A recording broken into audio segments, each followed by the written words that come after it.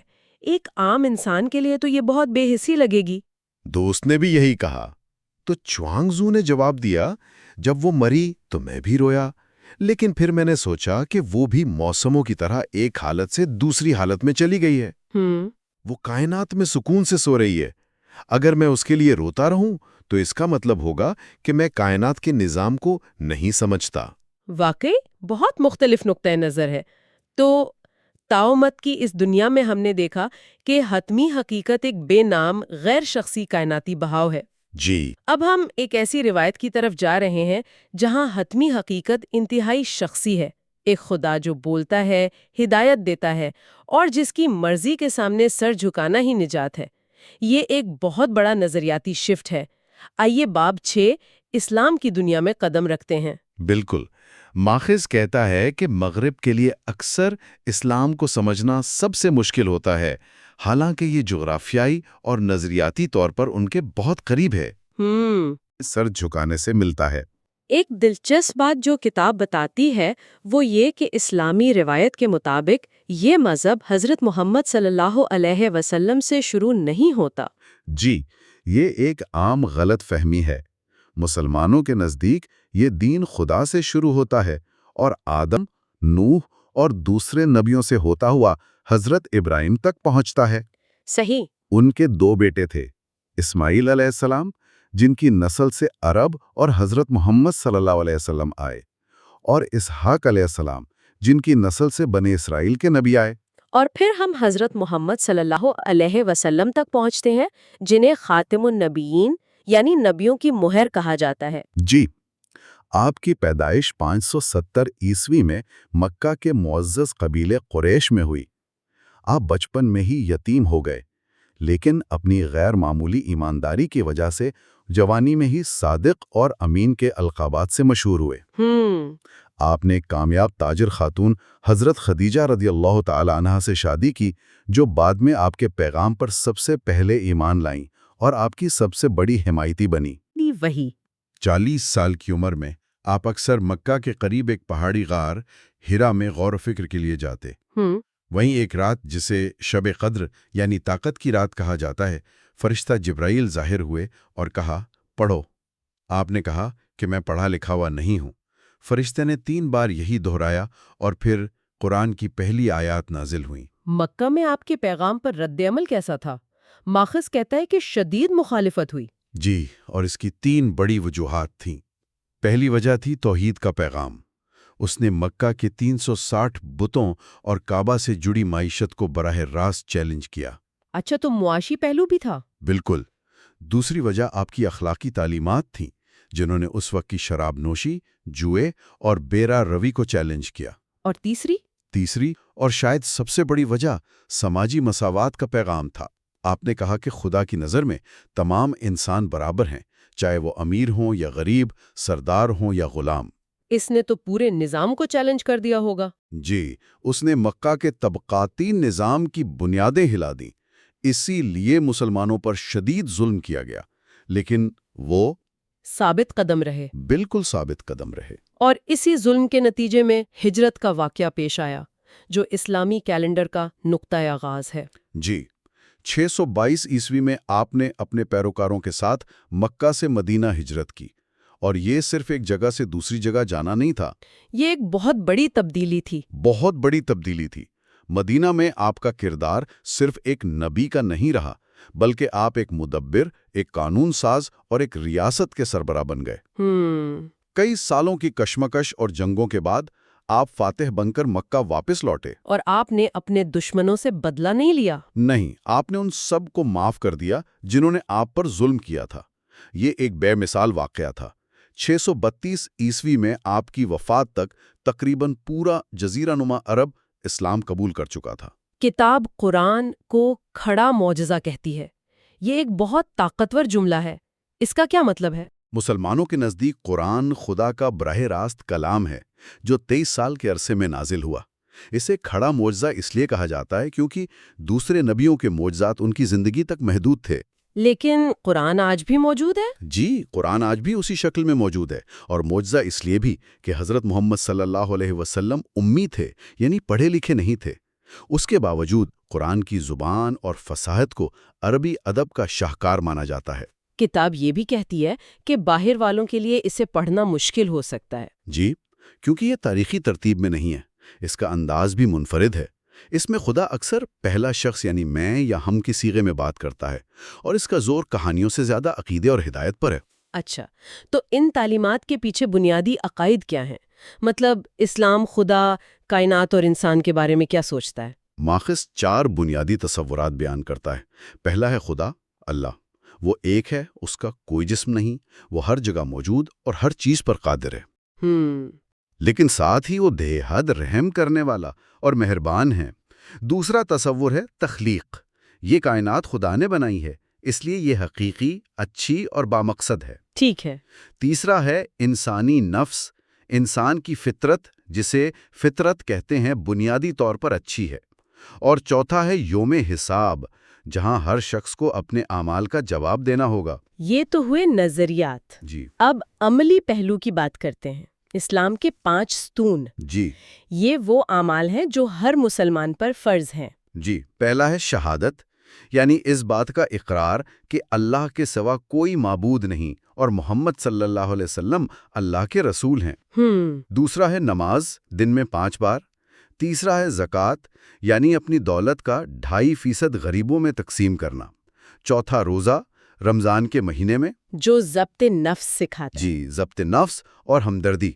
اور پانچواں ہے حج، زندگی میں ایک بار مکہ کا سفر، جو مساوات کی علامت ہے۔ اور اسلام کی سماجی تعلیمات کے بارے میں ماخذ کیا کہتا ہے؟ مثلا معیشت یا خواتین کے حقوق پر؟ کتاب 4 شعبوں پر روشنی ڈالتی ہے۔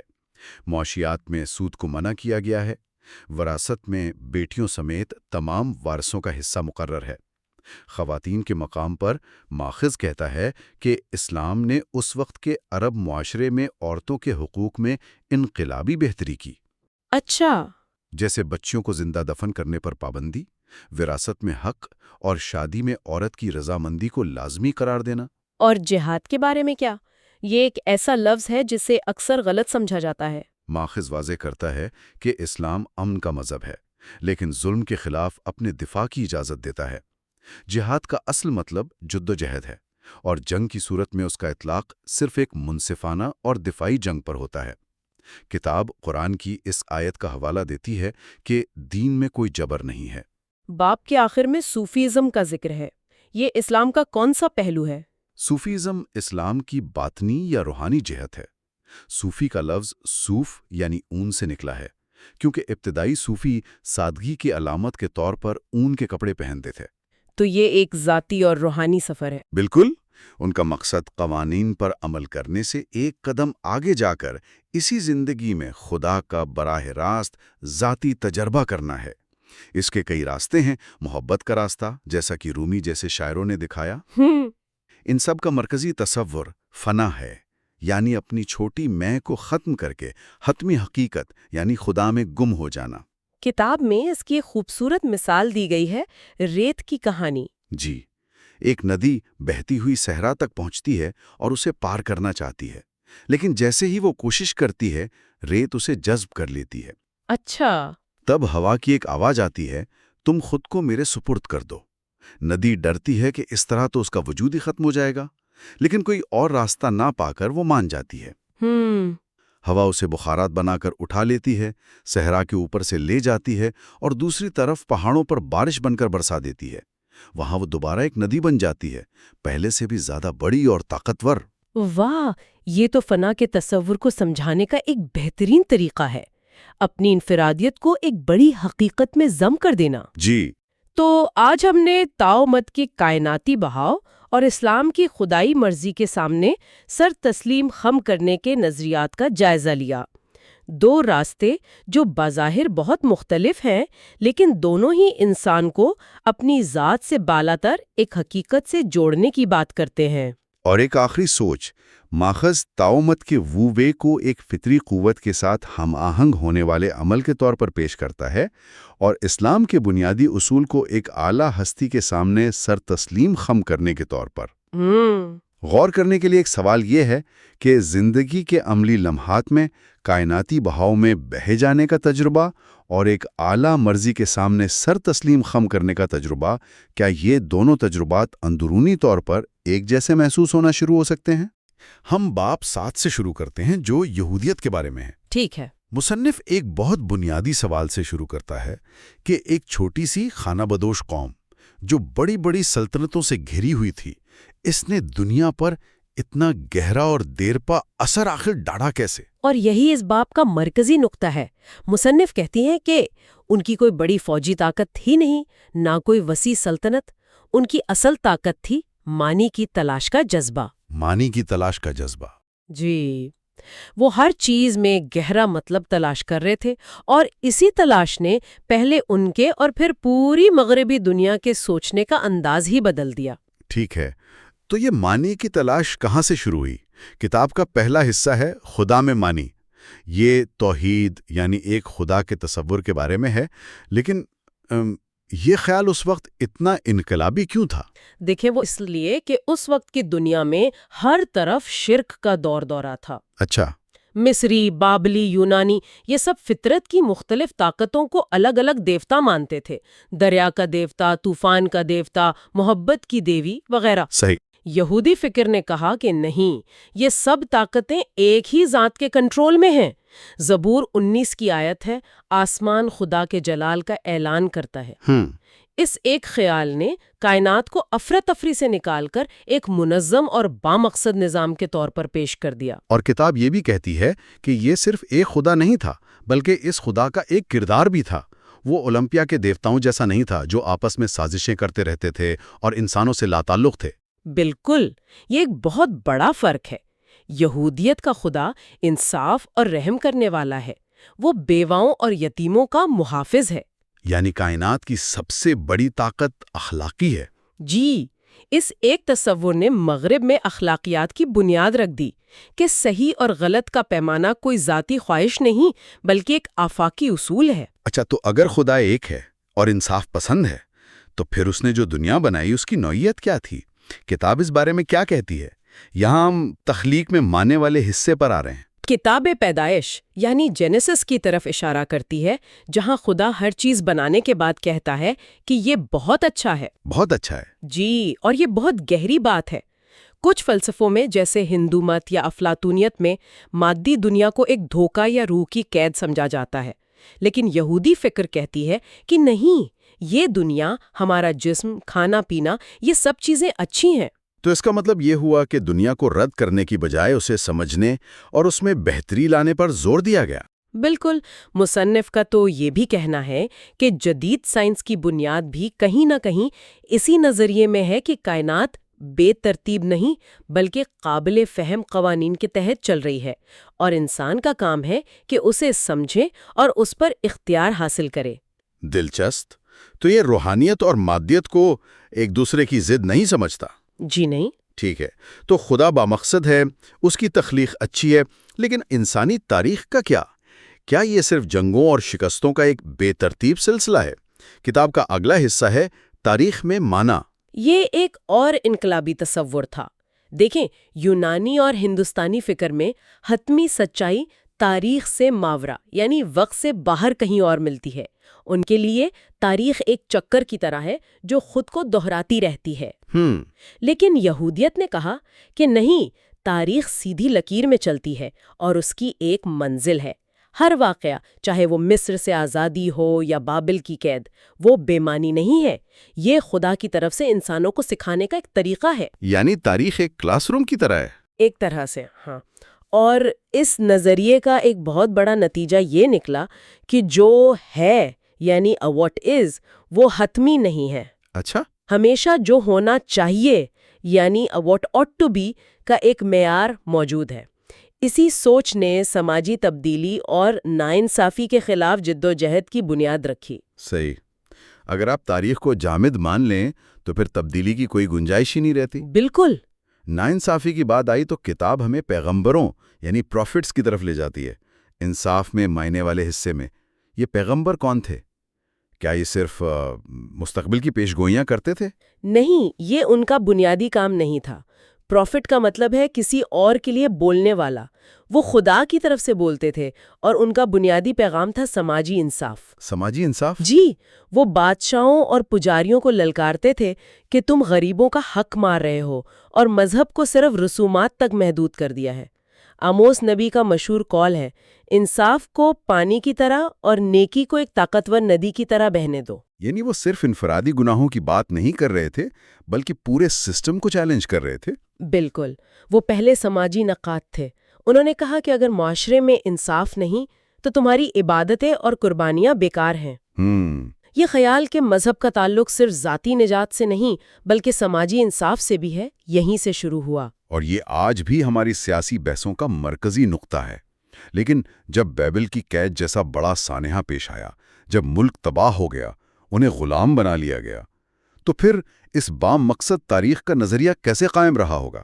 یہ ہمیں مصیبت میں معنی والے حصے کی طرف لاتا ہے۔ یہ اس قوم کے لیے سب سے بڑا امتحان تھا۔ شروع میں تو پیغمبروں نے اسے خدا کی طرف سے سزا قرار دیا کہ تم نے انصاف قائم نہیں کیا، لیکن قید کے دوران جب ہر امید دم توڑ رہی تھی، کتاب یسایہ کے ایک حصے میں ایک نیا اور گہرا معنی پیش کیا گیا۔ اور وہ کیا تھا؟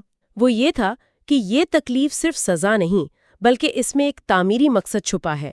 یہ قربانی کے دکھ یعنی وائکیریس سفرنگ کا تصور ہے۔ دوسروں کی بھلائی کے لیے تکلیف اٹھانا؟ جی، یسایہ 53 میں اس کی بہترین مثال ہے۔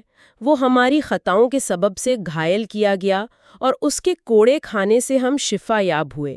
یہ خیال کہ دکھ بے معنی نہیں ہو سکتا بلکہ اس سے کچھ اچھا بھی نکل سکتا ہے، مغربی فکر کا ایک اہم ستون بن گیا۔ لیکن ایک منٹ، کیا یہ قربانی کے دکھ کا تصور مظلومیت کو ایک خوبی کے طور پر پیش نہیں کرتا؟ یہ ایک بہت اہم سوال ہے۔ کتاب براہ راست اس پر بات نہیں کرتی، لیکن اس کا زور دکھ کو قبول کرنے پر نہیں بلکہ اسے ایک اعلیٰ مقصد کے لیے استعمال کرنے پر ہے۔ یہ محض برداشت کرنا نہیں بلکہ اسے دنیا کے لیے ایک سبق یا نجات کا ذریعہ بنانے کا تصور ہے۔ اور یہی تصور آگے چل کر عیسائیت کا مرکزی نقطہ بن گیا۔ بالکل ٹھیک ہے، تو یہ ایک بہترین ٹرانزیشن ہے باب 8 کی طرف، جو عیسائیت کے بارے میں ہے۔ مصنف اسے یہودیت سے الگ نہیں بلکہ اسی کی ایک کڑی کے طور پر دیکھتا ہے۔ باب کا آغاز تاریخی یسوع سے ہوتا ہے۔ جی، مصنف کے مطابق یسوع عبرانی پیغمبروں کی روایت کا ہی حصہ تھے۔ ان کا مرکزی پیغام خدا کی ہمدردی یعنی کمپیشن تھا۔ ہمدردی؟ جی، اس وقت فریسی جو کہ ایک بااثر مذہبی گروہ تھے، وہ خدا کے تقدس ہولینس پر بہت زور دیتے تھے۔ اس کی وجہ سے معاشرے میں سخت لکیریں کھنچ گئی تھیں، پاک اور ناپاک، یہودی اور غیر یہودی، نیک اور گناہگار۔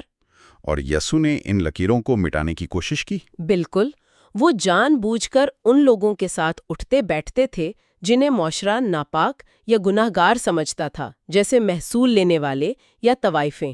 ان کا مقصد یہ دکھانا تھا کہ خدا کی محبت کسی خاص گروہ تک محدود نہیں بلکہ سب کے لیے ہے۔ یہ تو تاریخی یسوع کا پیغام تھا، لیکن ان کے پیروکاروں کے لیے وہ صرف ایک استاد یا پیغمبر سے بڑھ کر عقیدے کا مسیح کیسے بن گئے؟ مصنف کہتی ہیں کہ 3 چیزوں نے ان کے شاگردوں پر گہرا اثر ڈالا: جو یسوع نے کیا، جو کہا اور وہ خود کیا تھے۔ ان کے اعمال مسلسل بھلائی پر مبنی تھے۔ ان کی باتیں یعنی ان کی تمثیلیں دنیاوی سوچ کو الٹ دیتی تھیں۔ جیسے دشمنوں سے محبت کرو۔ ہاں، دشمنوں سے محبت کرو، جو تم سے چھینے اسے اور دے دو، یہ چونکا دینے والی باتیں تھیں۔ اور تیسری چیز، وہ خود کیا تھے؟ ان کی اپنی شخصیت، ان کی زندگی میں عاجزی، بے غرضی اور محبت کا ایسا امتزاج تھا کہ ان کے پیروکاروں کو لگا کہ اگر خدا انسانی شکل میں ظاہر ہوں تو وہ بالکل ایسا ہی ہوگا۔ یہ کوئی فلسفیانہ دلیل نہیں تھی بلکہ ایک ذاتی تجربہ تھا۔ اور پھر صلیب کا واقعہ پیش آیا، جو بظاہر ایک ناکامی تھی، لیکن ان کے پیروکاروں کے لیے یہ کہانی کا خاتمہ نہیں بلکہ آغاز تھا۔ اس کے بعد خوشخبری یا دی گڈ نیوز کا تصور آتا ہے۔ یہ خوشخبری کیا تھی؟ مصنف کے مطابق خوشخبری ان کی تعلیمات نہیں تھی بلکہ ان کے دوبارہ زندہ ہونے یعنی ریزریکشن کا یقین تھا۔ یہ ایک ایسا تجربہ تھا جس نے ان کے پیروکاروں کو یکسر بدل دیا۔ کیسے بدل دیا؟ اس یقین نے انہیں 3 بڑے بوجھوں سے آزاد کیا: موت کا خوف، جرم کا احساس اور انا یعنی ایگو کی قید۔ یعنی یہ کوئی فلسفہ نہیں تھا بلکہ ایک ذاتی تجربہ تھا جس نے سب کچھ بدل دیا۔ بالکل، یہ خدا کی غیر مشروط محبت کا تجربہ تھا کہ کائنات کا خالق انہیں ذاتی طور پر اور بے حد چاہتا ہے۔ یہ احساس اتنا طاقتور تھا کہ اس نے ان کی ساری مایوسی کو ختم کر دیا اور انہیں پوری دنیا میں یہ پیغام پھیلانے پر مجبور کر دیا۔ یہی وہ خوشخبری تھی۔ اسی تجربے کی بنیاد پر پھر چرچ کے عقائد نے شکل لی، جسے کتاب میں چرچ کا ذہن کہا گیا ہے۔ یہاں 3 بڑے اور پیچیدہ عقائد کا ذکر ہے: انکارنیشن، اٹونمنٹ اور ٹرینٹی۔ کیا آپ انہیں آسان لفظوں میں سمجھا سکتی ہیں؟ کوشش کرتی ہوں۔ پہلا ہے انکارنیشن یعنی تجسیم۔ یہ عقیدہ کہ یسوع ایک ہی وقت میں مکمل طور پر انسان بھی تھے اور مکمل طور پر خدا بھی۔ یہ تو منطقی طور پر ایک تضاد لگتا ہے۔ لیکن چرچ کے لیے یہ ضروری تھا کیونکہ ان کے نزدیک یسوع خدا اور انسان کے درمیان ایک پل کی حیثیت رکھتے تھے۔ اگر وہ مکمل انسان نہ ہوتے تو ہماری نمائندگی نہیں کر سکتے تھے، اور اگر مکمل خدا نہ ہوتے تو ہمیں بچا نہیں سکتے تھے۔ بالکل۔ اور اٹونمنٹ یعنی کفارہ۔ اٹونمنٹ کا لفظی مطلب ہے ایٹ ون منٹ، یعنی دوبارہ ایک ہو جانا یا مفاہمت۔ یہ نظریہ کہ یسوع کی زندگی اور موت نے خدا اور انسانیت کے درمیان ٹوٹے ہوئے رشتے کو بحال کر دیا۔ صحیح۔ اور آخر میں سب سے پیچیدہ ٹرینٹی یعنی تثلیث۔ یہ عقیدہ کہ خدا ایک ہے لیکن 3 شخصیات یعنی پرسنز میں ظاہر ہوتا ہے: باپ، بیٹا اور روح القدس۔ اچھا۔ یہ عقیدہ اس لیے بنا کیونکہ ابتدائی عیسائیوں نے خدا کا تجربہ 3 مختلف طریقوں سے کیا: ایک کائنات کے خالق کے طور پر یعنی باپ، دوسرا یسوع مسیح کی شخصیت میں یعنی بیٹا، اور تیسرا اپنے اندر ایک روحانی طاقت کے طور پر یعنی روح القدس۔ اسے سمجھانے کے لیے کوئی مثال؟ جی، ایک عام مثال پانی کی دی جاتی ہے کہ پانی ایک ہی مادہ ہے لیکن برف، مائع اور بھاپ 3 مختلف شکلوں میں پایا جاتا ہے۔ یہ ایک محدود مثال ہے لیکن اس سے سمجھنے میں مدد ملتی ہے۔ یہ بہت اچھی وضاحت ہے۔ آخر میں مصنف عیسائیت کی 3 بڑی شاخوں کا ذکر کرتا ہے: رومن کیتھولسزم، مشرقی آرتھوڈاکس اور پروٹسٹنٹزم۔ ان میں بنیادی فرق کیا ہے؟ تینوں میں زور الگ الگ چیزوں پر ہے۔ رومن کیتھولسزم میں 2 چیزیں بہت اہم ہیں: ایک چرچ کی اتھارٹی جس کی سربراہی پوپ کرتا ہے، جسے ناقابل خطا سمجھا جاتا ہے۔ جی، عقیدے کے معاملے میں، اور دوسرا سیکرامنٹس یعنی مقدس رسومات جن کے ذریعے چرچ لوگوں تک خدا کی رحمت پہنچانے کا ایک ذریعہ بنتا ہے۔ یعنی ایک منظم ادارہ اور اس کے اصول بہت اہم ہیں۔ جی، اس کے برعکس مشرقی آرتھوڈاکس چرچ کسی ایک شخص یعنی پوپ کی اتھارٹی کو تسلیم نہیں کرتا۔ ان کے نزدیک سچائی چرچ کے اجتماعی ضمیر سے ظاہر ہوتی ہے، اور ان کا دوسرا زور تصوف یعنی مسٹسزم پر ہے، خدا کے ساتھ براہ راست روحانی تعلق پر۔ اور پروٹسٹنٹزم جو ان دونوں سے الگ ہو کر وجود میں آیا، اور شاید یہیں سے بعد میں کیتھولک اور پروٹسٹنٹزم کے درمیان اختلاف کی بنیاد پڑی۔ ایک طرف چرچ کی اتھارٹی اور دوسری طرف فرد کا براہ راست ایمان۔ آپ نے بالکل صحیح نقطہ پکڑا۔ پروٹسٹنٹزم 2 بنیادی اصولوں پر کھڑا ہے۔ پہلا ہے ایمان کے ذریعے راست بازی، یعنی نجات کا انحصار چرچ کی رسومات پر نہیں بلکہ فرد کے خدا پر براہ راست اور مکمل ایمان پر ہے۔ اور دوسرا اصول؟ دوسرا ہے پروٹسٹنٹ اصول۔ یہ ایک بہت دلچسپ خیال ہے۔ یہ اصول خبردار کرتا ہے کہ کسی بھی انسانی چیز کو، چاہے وہ کوئی کتاب ہو، کوئی ادارہ جیسے چرچ یا کوئی شخص، اسے خدا کا درجہ نہ دیا جائے۔ یعنی ہر چیز پر تنقید ہو سکتی ہے؟ جی، اور ہر چیز کو بہتر بنایا جا سکتا ہے۔ تو یہ ایک طرح کا اندرونی چیک اینڈ بیلنس ہے۔ یہ خیال کہ کوئی بھی انسانی ادارہ، چاہے وہ چرچ ہی کیوں نہ ہو، حتمی اور مطلق نہیں ہو سکتا۔ بالکل۔ اسی لیے مصنف ان مذہبی تصورات کو صرف ماضی کی چیز نہیں سمجھتی بلکہ انہیں جدید مغربی سوچ کی بنیادوں کے طور پر دیکھتی ہیں۔ یہ ایک بہت جامع گفتگو تھی۔ ہم نے دیکھا کہ کیسے ایک چھوٹی سی قوم کی معنی کی تلاش نے دنیا کو ایسے تصورات دیے جو آج بھی زندہ ہیں۔ آخر میں ایک سوچنے کی بات یہ ہے، یہودیت اور عیسائیت میں پیش کیے گئے معنی کے یہ تصورات، جیسے تاریخ کا ایک مقصد ہے، انصاف ایک آفاقی مطالبہ ہے اور ہر فرد کی تکلیف اہمیت رکھتی ہے، یہ آج ہماری سیکولر دنیا پر کس طرح اثر انداز ہو رہے ہیں؟ کیا ہمارے جدید سماجی انصاف کے نظریات، انسانی حقوق کی تحریکیں اور ترقی کا تصور کہیں نہ کہیں ان قدیم مذہبی بصیرتوں کا مرہون منت ہے، چاہے ہم اسے پہچانیں یا نہ پہچانیں؟ کتاب کا 9واں باب ہے ابتدائی مذاہب۔ The primal religions. جی، تو یہ ہمیں ان عقائد کی دنیا میں لے جاتا ہے جو تحریر کی ایجاد سے بھی لاکھوں سال پرانے ہیں۔ سب سے پہلے تو یہ سمجھنا ہوگا کہ یہ ابتدائی مذاہب آج کے مذاہب سے مختلف کیسے ہیں؟ یہ ایک بہت اہم سوال ہے۔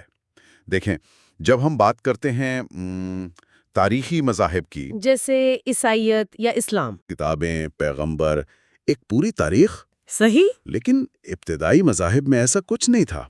یہ وہ عقائد تھے جو چھوٹے چھوٹے قبیلوں میں سینہ بسینہ چلتے تھے۔ جب انسان لکھنا نہیں جانتا تھا؟ بالکل۔ کتاب کہتی ہے کہ ان قدیم طریقوں کے نفسیاتی نشانات ہمارے گہرے لاشعور میں آج بھی موجود ہیں، اچھا، اور شاید ان میں وہ خوبیاں تھیں جو ہم نے اپنی صنعتی تہذیب میں کہیں کھو دی ہیں۔ یہ خیال ہی بہت دلچسپ ہے کہ جو پہلے آیا وہ شاید کچھ معاملات میں ہم سے بہتر تھا۔ ہم تو ہمیشہ سوچتے ہیں نیا مطلب بہتر۔ جی، خاص طور پر ٹیکنالوجی کے معاملے میں۔ لیکن کتاب میں مرچا ایلیاڈ کا حوالہ ہے کہ قدیم لوگ شاید ہم سے زیادہ روحانی تھے کیونکہ وہ فطرت کے بہت قریب تھے۔ بالکل، اور اس کی بہترین مثال آسٹریلیا کے قدیم باشندے ہیں۔ ان کے مذہب کا مرکزی تصور ہے دا ڈریمنگ۔ دا ڈریمنگ، اس کا کیا مطلب ہے؟ یہ کوئی خواب دیکھنے کی بات ہو رہی ہے؟ مہی، اس کا لفظی ترجمہ کرنا بہت مشکل ہے۔ یوں سمجھیں کہ یہ کوئی الگ جنت یا دوزخ نہیں ہے۔ اچھا، یہ اسی دنیا کو ایک گہری سطح پر محسوس کرنے کا نام ہے۔ ایک ہماری عام زندگی ہے جو گھڑی کے ساتھ چلتی ہے، جی، اور ایک ڈریمنگ کی دنیا ہے جو وقت کی قید سے آزاد ہے۔ کتاب میں اس کے لیے ایک بہت خوبصورت لفظ استعمال ہوا ہے، ایوری وین۔ ایوری ون، یعنی ہر وقت؟ یہ تصور تو سمجھنا تھوڑا مشکل ہے۔ اس کی ایک مثال دیتا ہوں۔ جب ایرنٹا قبیلے کا ایک شکاری شکار کرتا ہے تو وہ صرف اپنے افسانوی ہیرو کی نقل نہیں کر رہا ہوتا، ٹھیک ہے، بلکہ اس لمحے میں وہ خود پہلا شکاری بن جاتا ہے۔ وہ اس ہر وقت میں داخل ہو جاتا ہے۔ واہ، یعنی یہ عبادت نہیں بلکہ اس کردار میں پوری طرح ڈھل جانا ہے، اس میں شرکت کرنا ہے۔ بالکل۔ کتاب کہتی ہے کہ وہاں کوئی پادری نہیں، کوئی جماعت نہیں، کوئی دیکھنے والا نہیں، صرف ڈریمنگ ہے اور اس کے ساتھ مکمل ہم آہنگی۔ جی، اور یہ دنیا 3 ستونوں پر کھڑی ہے: زبانی روایت، مقام اور وقت۔ اچھا، تو پہلی چیز ہے زبانی روایت، مطلب وہ لکھتے نہیں تھے؟ نہیں، کیونکہ ان کے نزدیک زندہ کہانیوں کو بے جان حروف میں قید کرنا ان کی روح کو مار دینے کے برابر تھا۔ لیکن میرا ایک سوال ہے، کیا اس سے معلومات ضائع نہیں ہو جاتی تھیں؟ ہم تو ہر چیز لکھ کر محفوظ کرنے پر یقین رکھتے ہیں۔ یہ بہت اچھا سوال ہے، اور یہی تو دلچسپ نقطہ ہے۔ کتاب کے مطابق جب آپ صرف یادداشت پر انحصار کرتے ہیں تو وہ غیر معمولی طور پر تیز ہو جاتی ہے۔ اچھا، جی، نیو ہیبریڈیز کی ایک مثال ہے کہ وہاں کے لوگ کہتے تھے بغیر لکھے یادداشت کامل ہوتی ہے، روایت بالکل درست۔ واہ، وہ لکھنے کو ایک عجیب کام سمجھتے تھے، کہتے تھے کیا ایک آدمی یاد کر کے بول نہیں سکتا؟ یہ تو آج کی انفارمیشن اوورلوڈ کی دنیا کے لیے ایک بہت بڑا سبق ہے۔ اچھا، دوسرا ستون آپ نے مقام کا بتایا۔ جی، پلیس ورسز سپیس، فضا یا سپیس تو بس ایک بے معنی جغرافیہ ہے۔ لیکن مقام یا پلیس وہ ہے جس سے ہماری شناخت جڑی ہوتی ہے۔ بالکل، جیسے ہم کہتے ہیں نا، گھر جیسی کوئی جگہ نہیں۔ صحیح۔ کتاب میں اس کی 2 حیرت انگیز مثالیں ہیں۔ اونوڈاگا قبیلے کا ایک بزرگ اپنے بھتیجے کو جھیل کے بیچ میں لے جا کر پوچھتا ہے، تم کون ہو؟ بھتیجا بہت سے جواب دیتا ہے، میں ایک آدمی ہوں، میں قبیلے کا رکن ہوں۔ بزرگ ہر جواب کو رد کر دیتا ہے۔ تو پھر صحیح جواب کیا تھا؟ آخر میں وہ کہتا ہے، تم وہ سامنے والی چٹان ہو، تم وہ دیودار کا درخت ہو، تم یہ پانی ہو جس پر ہماری کشتی ہے۔ یعنی تم اپنے ماحول سے الگ نہیں ہو، تم خود یہ مقام ہو۔ جی، اور دوسری مثال ایک 50 منٹ لمبی دعا کی ہے جس میں صرف ارد گرد کی ہر چیز کا نام لے کر انہیں تقریب میں شامل ہونے کی دعوت دی جا رہی تھی۔ 50 منٹ صرف نام لے کر؟ جی، پہاڑ، دریا، درخت، پتھر، جانور، سب کو۔ یہ تو گہرا تعلق ہے۔ اور تیسرا ستون تھا وقت۔ آپ نے کہا کہ ان کا وقت کا تصور سیدھا نہیں بلکہ چکر والا ہے۔ جی، ان کے لیے وقت ایک سیدھی سڑک کی طرح نہیں جس پر ہم آگے بڑھتے ہیں، یہ ایک جھیل کی طرح ہے جہاں ہر لمحہ ایک ساتھ موجود ہے۔ مطلب ماضی، حال، مستقبل سب ایک ساتھ؟ آغاز میں کامل تھی۔ اسی لیے وہ سالانہ رسومات ادا کرتے ہیں تاکہ دنیا کو اس کی اصلی پاکیزہ حالت میں بحال کیا جا سکے۔ بالکل، اور اسی لیے وہ اپنے بزرگوں کی اتنی عزت کرتے ہیں کیونکہ وہ انہیں اس خدائی ماخذ کے زیادہ قریب سمجھتے ہیں۔ بلیک ایلک کی وہ بات یاد آ رہی ہے؟ جی، وہ بہت خوبصورت بات ہے۔ وہ اپنی عمر کے آخری حصے میں چھوٹے بچوں سے کہتے تھے، ہم میں بہت کچھ مشترک ہے۔ وہ ابھی ابھی عظیم پراسرار سے آئے ہیں اور میں وہاں واپس جانے والا ہوں۔ بالکل، عمر کے دو کناروں کو اس طرح جوڑنا، یہ ایک بالکل ہی مختلف زاویہ نظر ہے۔ یہ جو تصور ہے کہ قدیم لوگ فطرت کے ساتھ مکمل ہم آہنگی میں رہتے تھے، یہ سننے میں تو بہت اچھا لگتا ہے، لیکن کیا کتاب اس کے عملی پہلو پر بات کرتی ہے؟ جی بالکل، ان کے لیے فرد، قبیلہ اور فطرت ایک دوسرے میں گندھے ہوئے تھے۔ اس کی بہترین مثال ٹوٹمزم ہے، ٹوٹمزم؟ جہاں ایک انسانی قبیلہ کسی جانور جیسے ریچھ یا عقاب کی نسل کے ساتھ روحانی طور پر جڑا ہوتا ہے، وہ جانور ان کا محافظ اور دوست ہوتا ہے۔ یہ ٹوٹم کا آئیڈیا آج ہمیں شاید عجیب لگے، لیکن کیا ہم بھی ایسا نہیں کرتے؟ جیسے کھیلوں کی ٹیموں کے نام جانوروں پر ہوتے ہیں۔ بہت خوبصورت نقطہ ہے۔ شاید یہ اسی قدیم جڑاؤ کی ایک ہلکی سی یاد ہے۔ اور یہ جڑاؤ صرف جانوروں تک نہیں تھا، وہ پودوں اور پتھروں میں بھی روح مانتے تھے۔ اچھا۔ کتاب میں ایریزونا اسٹیٹ یونیورسٹی کی ایک مثال ہے جہاں ٹوکری بنانا سکھانے والی ایک مقامی استاد نے پورا کورس صرف ان پودوں کے پاس جا کے گزار دیا جن سے ریشے ملتے تھے۔ مطلب کوئی بنائی نہیں ہوئی؟ کوئی بنائی نہیں ہوئی، وہ وہاں کہانیاں سناتی اور دعائیں یاد کرواتی۔ مقصد تکنیک سکھانا نہیں بلکہ پودوں کی روح سے رشتہ قائم کرنا تھا۔ یعنی ان کے لیے دنیا اور دوسری دنیا میں کوئی تفریق نہیں تھی، وہ اسی دنیا کو مقدس سمجھتے تھے۔ بالکل، جبکہ ہمارے تاریخی مذاہب میں اکثر اس دنیا کو ایک قید خانہ سمجھا جاتا ہے اور نجات حاصل کرنے پر زور دیا جاتا ہے۔ جی، قدیم لوگوں کے لیے یہ کائنات ایک زندہ رحم کی طرح تھی جو انہیں پالتی تھی۔ ان کا مقصد فرار نہیں، ہم آہنگی تھا۔ تو یہ ایک قدیم مذاہب کی دنیا تو حیرت انگیز ہے، لیکن اب سوال یہ پیدا ہوتا ہے کہ کیا اس قدیم حکمت کی کوئی جھلک ہمیں آج کے بڑے تاریخی مذاہب میں بھی ملتی ہے؟ بالکل، اور یہی وہ سوال ہے جو ہمیں کتاب کے 10ویں باب کی طرف لے جاتا ہے، جس کا عنوان ہے ایک ختمی جائزہ۔ A final examination۔ جی، یہ باب 3 بنیادی سوالات پر غور کرتا ہے۔ پہلا یہی کہ دنیا کے مذاہب کا آپس میں کیا تعلق ہے؟ اس پر تو صدیوں سے بحث ہو رہی ہے۔ کچھ کہتے ہیں ہمارا مذہب ہی سچا ہے، باقی سب غلط۔ اور کچھ کہتے ہیں سب ایک جیسے ہیں۔ جی، کتاب ان دونوں انتہاؤں کو رد کرتی ہے۔ یہ کہنا کہ صرف ایک مذہب برتر ہے، یہ تکبر ہے، اور یہ کہنا کہ سب بالکل ایک جیسے ہیں، یہ ان کی منفرد خوبصورتی کو نظر انداز کرنا ہے۔ تو پھر صحیح جواب کیا ہے؟ کتاب ایک بہترین تشبیہ استعمال کرتی ہے۔ مذاہب ایک رنگین شیشے والی کھڑکی کی طرح ہے۔ اچھا، کھڑکی کے الگ الگ شیشے سرخ، نیلا، ہرا، سورج کی ایک ہی روشنی کو مختلف رنگوں میں دکھاتے ہیں۔ ہر رنگ اپنی جگہ سچا اور خوبصورت ہے، لیکن روشنی کا منبع ایک ہی ہے۔ واہ، یہ بہت خوبصورت انالوجی ہے۔ اچھا، دوسرا سوال کیا تھا؟ دوسرا سوال یہ ہے کہ کیا یہ تمام حکمت کی روایات، جیسا کہ کتاب انہیں کہتی ہے، ہمیں کوئی اجتماعی پیغام دیتی ہیں؟ میرا خیال ہے ضرور دیتی ہوں گی۔ بالکل، سائنس ہمیں بتاتی ہے کہ دنیا کیسے کام کرتی ہے، لیکن یہ نہیں بتاتی کہ ہمیں کیوں جینا چاہیے یا کیسے جینا چاہیے۔ یہ کام حکمت کی روایات کا ہے۔ اور وہ ہمیں کیا بتاتی ہیں؟ 3 سطحوں پر۔ پہلی سطح اخلاقیات کی ہے۔ تقریباً تمام مذاہب کچھ بنیادی باتوں پر متفق ہے۔ قتل نہ کرو، چوری نہ کرو، جھوٹ نہ بولو۔ جی، زناکاری سے بچو، یہ انسانی معاشرے کی بنیاد ہیں۔ ہاں، ٹھیک ہے، یہ تو بنیادی باتیں ہیں۔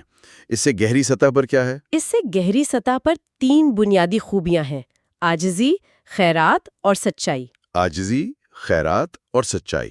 جی، عاجزی یعنی خود کو دوسروں کے برابر سمجھنا، خیرات یعنی دوسرے کو اپنے برابر سمجھنا، اور سچائی یعنی چیزوں کو ویسا ہی دیکھنا جیسی وہ ہیں۔ یہ تینوں خوبیاں تو آج کی دنیا میں کتنی غیر معمولی لگتی ہیں، خاص طور پر سوشل میڈیا کے دور میں۔ بالکل، اور کتاب کا نقطہ یہ ہے کہ یہ صرف اچھی عادتیں نہیں ہیں، یہ حقیقت کو دیکھنے کا ایک طریقہ ہے۔ اچھا، جب آپ عاجز ہوتے ہیں تو آپ اپنی انا کے فلٹر کے بغیر دنیا کو دیکھتے ہیں، اور تبھی آپ اصل سچائی تک پہنچتے ہیں۔ اور حقیقت کے بارے میں ان کا کیا تصور ہے؟ وہ بتاتی ہیں کہ حقیقت ہماری عام سوچ سے کہیں زیادہ مربوط، بہتر اور پر اسرار ہے۔ کتاب اسے ایک ایسے قالین سے تشبیہ دیتی ہے جسے ہم الٹی طرف سے دیکھ رہے ہیں۔ ہمیں صرف بے ترتیب دھاگے اور الجھی ہوئی گریں نظر آتی ہیں۔ جی، لیکن سیدھی طرف ایک خوبصورت بامانی ڈیزائن ہے۔ یہ بہت امید دلانے والی بات ہے۔ تو اب ہم آخری اور سب سے اہم سوال پر آتے ہیں۔ ایک ایسی دنیا میں جہاں اتنے سارے نظریات ہیں، ہمیں کیسا رویہ اپنانا چاہیے؟ کتاب کا جواب حیرت انگیز طور پر سادہ اور گہرا ہے، صرف ایک لفظ میں: اور وہ کیا ہے؟ سننا۔ لسن۔ صرف سننا؟ اتنی ساری بحث اور فلسفے کے بعد یہ جواب کچھ زیادہ ہی سادہ نہیں لگتا؟ دیکھنے میں سادہ ہے لیکن ہے بہت گہرا۔ یہاں سننے کا مطلب صرف کانوں سے سننا نہیں، تو پھر؟ اس کا مطلب ہے کھلے دل اور دماغ سے سننا، اپنی روایت پر بھی تنقیدی نظر ڈالنا اور دوسروں کے عقائد کو سمجھنے کی کوشش کرنا۔ آج کل تو ہر کوئی اپنی بات منوانا چاہتا ہے۔ بالکل، لیکن کتاب کہتی ہے کہ آج ہماری برادری کوئی ایک مذہب یا قوم نہیں بلکہ پوری دنیا ہے، اور جب ہم ایک دوسرے کو سچے دل سے سمجھتے ہیں تو عزت پیدا ہوتی ہے۔ اور عزت سے محبت جنم لیتی ہے۔ جی، اور محبت سے سمجھ بھی پیدا ہوتی ہے۔ یہ دو طرفہ عمل ہے۔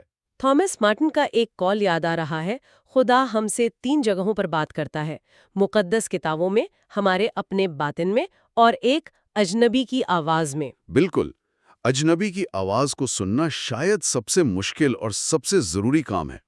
تو آج ہم نے قدیم لوگوں کی ڈریمنگ کی پراسرار دنیا سے لے کر تاریخی مذاہب کی اجتماعی حکمت تک کا ایک شاندار سفر طے کیا۔ جی، ہم نے دیکھا کہ کس طرح تمام عظیم مذاہب ہمیں بالآخر عاجزی، محبت اور سچائی کا درس دیتے ہیں۔ اور اس تمام حکمت کا نچوڑ ایک ہی عمل میں ہے: سننا۔ دوسروں کو سمجھنے کے لیے سننا، ان کا احترام کرنے کے لیے سننا، اور ان سے محبت کرنے کے لیے سننا۔ اس گفتگو کو ختم کرتے ہوئے ایک سوچ چھوڑے جاتے ہیں۔